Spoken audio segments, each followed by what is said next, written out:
If you want to get a full-on mini PC for your TV that you could surf the web, you could play games, you could watch Netflix and stuff, this might be the perfect PC for that. It is pretty small in size. We got a USB-C in the front, USB-A's, we got 3.5mm audio jack, we got the power port, we got a vent on this side, none on the other side, and in the back we got an HDMI display port.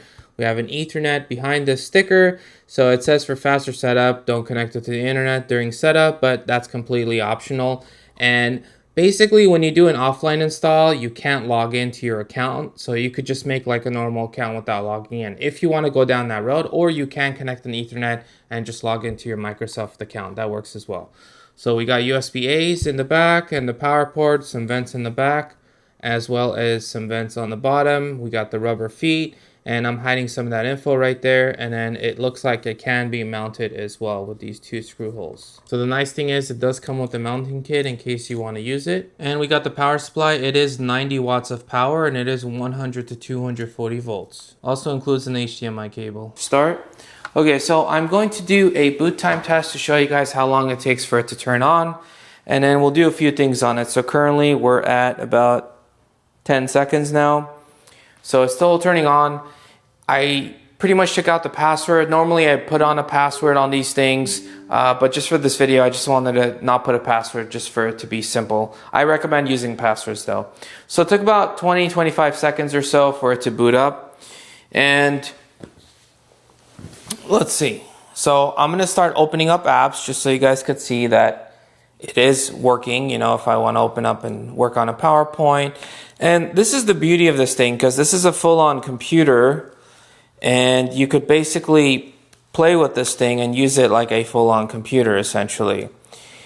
And it's not the fastest computer in the world, and it's more of a budget computer, but you could do a lot with it. And I think to use it as a media PC is a really nice thing, because there's lots of things you could do with this thing. So I could do coding on this if I wanted to.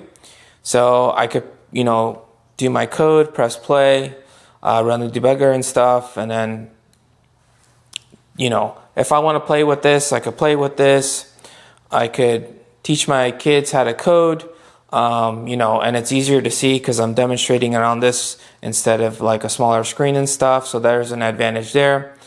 And then if I want to surf the web, I mean, this is a full-on computer. Again, this is not the fastest computer in the world. This is more, it's small, and it just kind of just does the job. It's not going to run the latest games or anything like that. So if I want to play with that, you know, go to YouTube, press play on the video and stuff like that. Good to go there. And then another really useful thing for this is if you have a network drive, I have a few, but I've mapped one of them to this one. I could basically go to my network drive, and then I could press play on files. So this is an 855 megabyte file.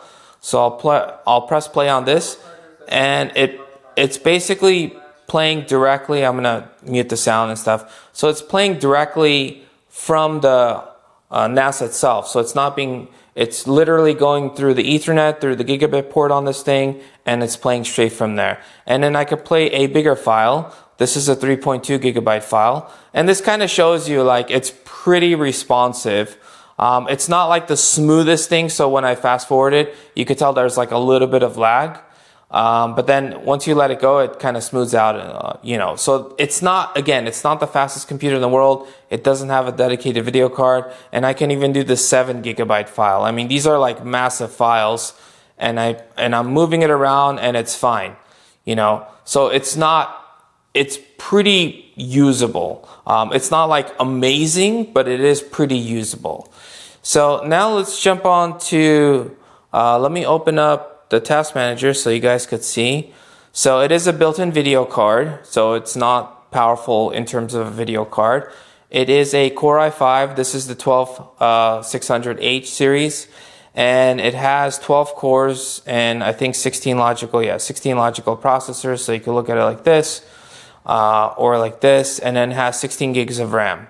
So it has a gigabit Ethernet port and has a 512 gigabyte hard drive. So if I went to the hard drive, 475 gigs is usable from the 512. And that's typical with hard drives, because the way they count hard drives is they kind of count it like a metric system, where it's like 1,000 by bytes is 1 kilobyte, but in actual computer world, 1024 kilobytes is, well, that would be a megabyte. But basically 1024 bytes would actually be a kilobyte, because in the computer world, everything is in a power of 2. Whereas when they sell stuff, it's usually rated more like a metric system. But that has nothing to do with this computer. Pretty much every hard drive that I've seen is like that.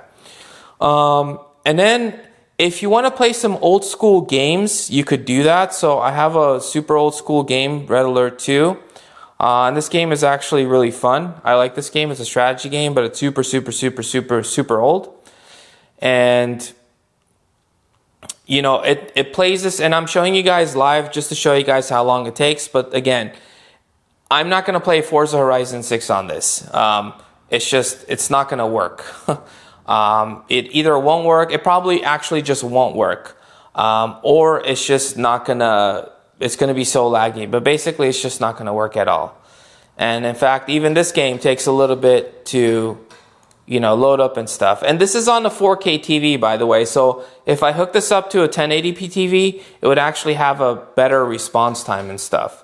But I'm just showing you guys live just so you guys get an idea of, this is not the fastest computer in the world. This is something that doesn't take up a lot of power. It doesn't take up a lot of space. And it's just a normal PC. It's a full-on PC. It can pretty much do...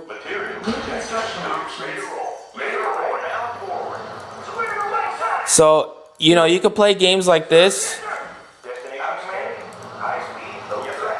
So this is going to be fine. This is an old game, and you know, it's fine for stuff like this. And if I open it up the second time around, it should load up faster because it's actually going to go on the RAM. So usually when you load things the first time around, it's not as fast, but the second time around, because it loads the game basically on the RAM, it can access it much faster. So this is why I also want to show you guys. And that's just pretty much any computer. That's essentially how computers essentially work. They load stuff on the RAM because RAM is much faster than ROM. RAM is random access memory, ROM is read-only memory.